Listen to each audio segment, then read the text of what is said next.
অসংখ্য ধন্যবাদ যারা নৃত্য পরিবেশন করেছেন।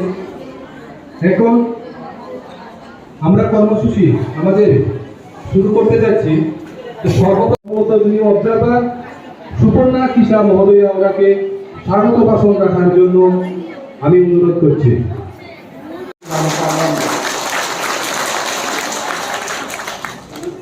মহোদয় ওনাকে প্রদীপ প্রজ্বলন করার জন্য আমি অনুরোধ করছি।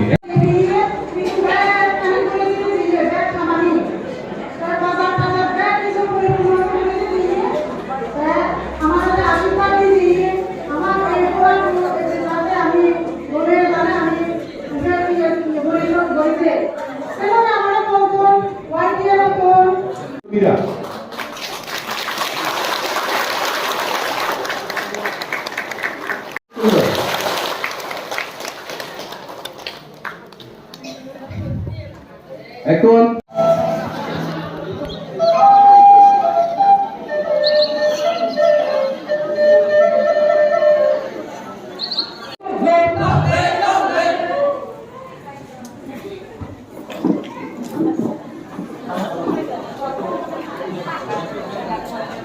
জানানোর জন্য অনুরোধ করছি।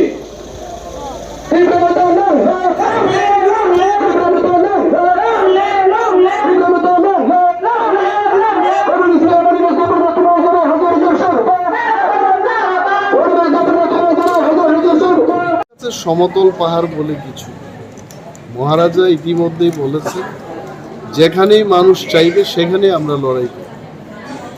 এই দলটা হচ্ছে মানুষের, সাধারণ মানুষ থেকে উঠে আসছে এই দল, এবং দলের নেতৃত্ব দিচ্ছেন আমাদের মহারাজ। ওনার কাছে সমতল এবং পাহাড় বলে কোনো কথা নেই। যেখানেই মানুষ চাইবে তাদের সাথে আমাদের লড়াই করতে হবে, আমরা করব। উনি একটা বিবৃতি দিয়ে বলেছেন এসসিদের জন্য উনি লড়াই করবেন, মণিপুরীদের জন্য লড়াই করবেন, মুসলমানদের জন্য লড়াই করবেন। তো সমগ্র অংশের মানুষের পাশে দাঁড়ানোর অঙ্গীকার নিয়ে কিন্তু টিপ্রামথা ময়দানে নেমে গেছে।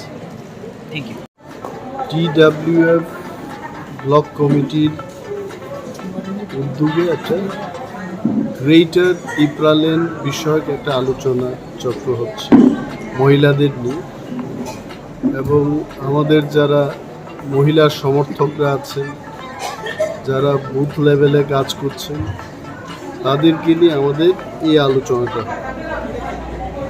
এবং আলোচনায় বিশেষ করে আগামী বিধানসভা নির্বাচন মহিলাদের কি ভূমিকা থাকবে এবং টিপ্রাসাদের উন্নয়নে আমাদের কি কি কাজ করতে হবে, সংগ্রামী মহিলাদের আরও চাঙ্গা করে তোলার লক্ষ্যে আজকে আমাদের এই হলসভা, এবং এখান থেকে আমরা নির্বাচনের কাজের প্রস্তুতি শুরু করে দিয়েছি।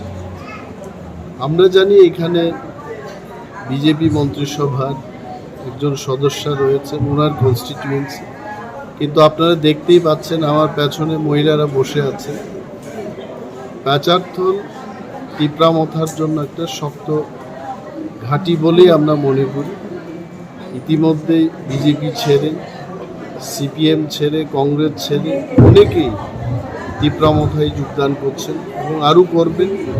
কিছুক্ষণ আগেও আমার মনে হলো দীর্ঘদিনের একজন বামপন্থী নেতা উনি বক্তব্য করে গেছেন, ওনার বক্তব্যে আমি যা বলব। তো এভাবে আপনারা দেখবেন যে সমগ্র প্যাচারথল এলাকায় মানুষের মুখে একটি কথা, যে টিপ্রামথাকে জয়লাভ করাতে হবে, গ্রেটার টিপ্রালেনকে নিয়ে আসতে।